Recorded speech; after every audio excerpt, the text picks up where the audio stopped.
என் அன்புக்குரியவர்களே, நம்முடைய ஆண்டவரும் இரட்சகருமாகிய இயேசு கிறிஸ்துவின் நாமத்தில் உங்களை அன்போடு கூட வாழ்த்துகின்றேன்.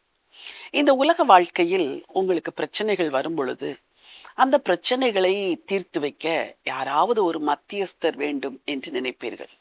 கணவன் மனைவிக்கிடையே பல பிரச்சனைகள் வரும் பொழுது, பெற்றோர்கள் உள்ளே வந்து பிரச்சனைகளை தீர்ப்பார்கள். இல்லை என்றால் நண்பர்கள் உள்ளே வந்து பிரச்சனைகளை தீர்ப்பார்கள். சில வேளைகளில் பெரியவர்கள் அந்த காரியத்தில் இடைப்பட்டு ஏன் இப்படி பிரச்சனைகளை உண்டு பண்ணுகிறீர்கள் என்று மத்தியஸ்தராய் இருந்து பிரச்சனைகளை தீர்த்து வைப்பது வழக்கம்.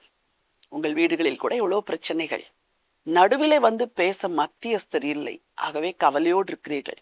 என் அப்பா இருந்திருந்தால் கேட்டிருப்பார், என் அண்ணன் இருந்திருந்தால் இதை இப்படி விட்டிருக்க மாட்டார், என் சகோதரி இருந்திருந்தால் எனக்கு உதவி செய்திருப்பார்கள் என்று எத்தனையோ விஷயங்களில் உங்களுக்கு யாரும் இல்லை என்று சொல்லி கவலையோடு இருக்கிறீர்கள். இன்றைக்கு கூட அப்படித்தான் இருக்கிறீர்கள். உங்களுக்கு ஒரு வசனத்தை வாசித்து ஒரு நற்செய்தியை சொல்ல விரும்புகிறேன். எபிரேயருக்கு எழுதின நிருபம் 9ஆம் அதிகாரம். ஆகையால் முதலாம் உடன்படிக்கையின் காலத்திலே நடந்த அக்கிரமங்களை நிவர்த்தி செய்யும் பொருட்டு அவர் மரணமடைந்து அழைக்கப்பட்டவர்கள் வாக்குத்தத்தம் பண்ணப்பட்ட நித்திய சுதந்திரத்தை அடைந்து கொள்வதற்காக புது உடன்படிக்கையின் மத்தியஸ்தராய் இருக்கிறார். இந்த வேத பகுதி ஆண்டவர் இயேசுவை புது உடன்படிக்கையின் மத்தியஸ்தர் என்று சொல்லுகிறது. இந்த மத்தியஸ்தர் 2 காரியத்தை செய்கிறார். ஒன்று, மக்களின் அக்கிரமத்தை நிவர்த்தி செய்கிறார். 2வது, வாக்குத்தத்தம் பண்ணப்பட்ட ஆசீர்வாதத்தை சுதந்தரிக்கும்படி அவர் புது உடன்படிக்கையின் மத்தியஸ்தராய் இருக்கிறாரா.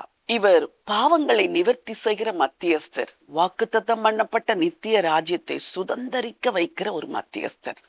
எனக்கு அன்பானவர்களே, உங்கள் வாழ்க்கையில் எத்தனையோ பிரச்சனைகள் இருக்கிறது, யாரிடத்திலும் சொல்ல முடியவில்லை.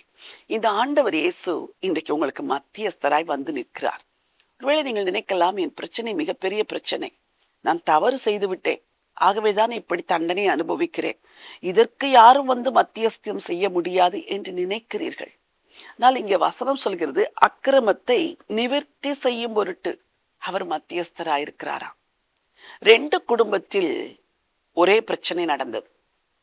அந்த ஒரு குடும்பத்தில் பிரச்சனை நடந்த பொழுது மருமகள் போய் தன் கணவரை பெற்றோரிடத்தில் போய் பேசுகிறாள்.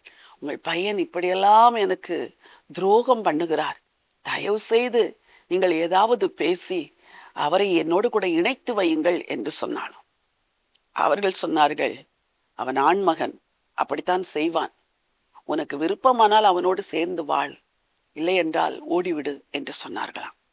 இது ஒரு குடும்பத்தில். இன்னொரு குடும்பத்தில் இதே போல பிரச்சனை.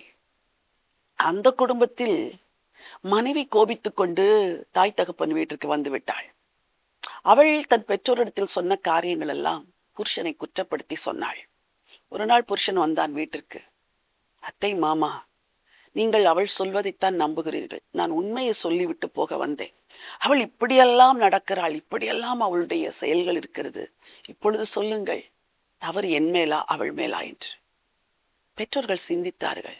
மகளிடத்தில் சொன்னார்கள், இனிமேல் நீ இந்த வீட்டிற்கு வரக்கூடாது, நீ வாழ வேண்டும் என்றால் போய் புருஷனோடு வாழ் என்று சொல்லி அவளை அனுப்பி வைத்தார்கள். முதல் குடும்பத்தார் மத்தியஸ்தம் செய்யவில்லை. 2வது குடும்பத்தார் மத்தியஸ்தராய் இருந்து மகளை வாழ வைத்தார்கள். இந்த ஆண்டவர் இயேசு உங்களுக்கு மத்தியஸ்தராய் இருந்து உங்களை வாழ வைப்பார். உங்கள் நியாயத்தை எடுத்து சொல்வதற்கும் உங்களுடைய நியாயத்தை பேசுவதற்கும் எவரும் இல்லை என்று கவலைப்படாதீர்கள். புது உடன்படிக்கையின் மத்தியஸ்தர், அந்த புது உடன்படிக்கையில் அவருடைய இரத்தத்தினால் பாவங்கள் எல்லாம் கழுவப்படும். அந்த புது உடன்படிக்கையில் அக்கிரமங்களை நீ நினையாதிருப்பேன் என்று சொன்னாரே, பாவங்களை நினையாமல் மன்னித்து மறந்து பிரமாணங்களை இருதயத்தில் எழுதி நேசிக்கிற ஒரு ஆண்டவர் புது உடன்படிக்கையின் மத்தியஸ்தர். அந்த மத்தியஸ்தர் உங்கள் காரியங்களை கையில் எடுப்பார், உங்கள் பாவங்களை மன்னிப்பார், உங்களுக்கு நல்ல காரியங்களை வாக்கு பண்ணி அந்த வாக்கு தத்தம் பண்ணப்பட்ட காரியங்களை சுதந்தரிக்கும்படி உங்களையும் உங்கள் குடும்பத்தையும் நடத்துவார். நான் உங்களுக்காக ஜெபிக்க விரும்புகிறேன். பரிசுத்தமுள்ள ஆண்டவரே, உன்னதமான தேவனே, புது உடன்படிக்கையின் மத்தியஸ்தராய் இருக்கிறீர். உமக்கு கொடான கொடி ஸ்தோத்திரம்பா. உங்க பிள்ளைகளின் வாழ்க்கையில் எங்களுக்கு மத்தியஸ்தராய் எவரும் இல்லை என்று கண்ணீரோடு இருக்கிறதை கர்த்தர் அறிந்திருக்கிறீர். உடைய வலதுகரம் உதவி செய்ய வேண்டும் என்று சொல்லி செபிக்கிறேனப்பா. நீங்க எப்படி மத்தியஸ்தரா இருந்து வாக்குத்தத்தம் பண்ணப்பட்டவைகளை சுதந்திரிக்கும்படி அழைத்து சென்றீங்களோ, அதே போல இந்த குடும்பத்துக்கு மத்தியஸ்தராய் வாங்க. பிரிந்திருக்கிறார்கள், மனவேதனையோடு இருக்கிறார்கள், கிளேசத்தோடு இருக்கிறார்கள், ஏதோ சில காரியத்தை நிமித்தம் தனித்தனியே வாழுகிறார்கள். நீர் மத்தியஸ்தம் செய்யும்படி வர வேண்டும் என்று அழைக்கிற ஐயா. வந்து நடுநின்று நியாயத்தையும் நீதியை விளங்க பண்ணுங்க. உங்க பிள்ளைங்களுக்கு உதவி செய்யுங்க, ஆசீர்வதிங்க. ஆண்டவர் இயேசுவின் நாமத்தில் பிதாவே, ஆமென், ஆமென். பிரியமானவர்களே, இந்த ஆண்டவர் இயேசு கிறிஸ்து புது உடன்படிக்கையின் மத்தியஸ்தராயிருக்கிறார். கட்டாயம் உங்களுக்கு உதவி செய்வார். இந்த நம்பிக்கையோடு இந்த நாளை துவங்குங்கள். இந்த நாள் ஒரு வெற்றி நாள். God bless you.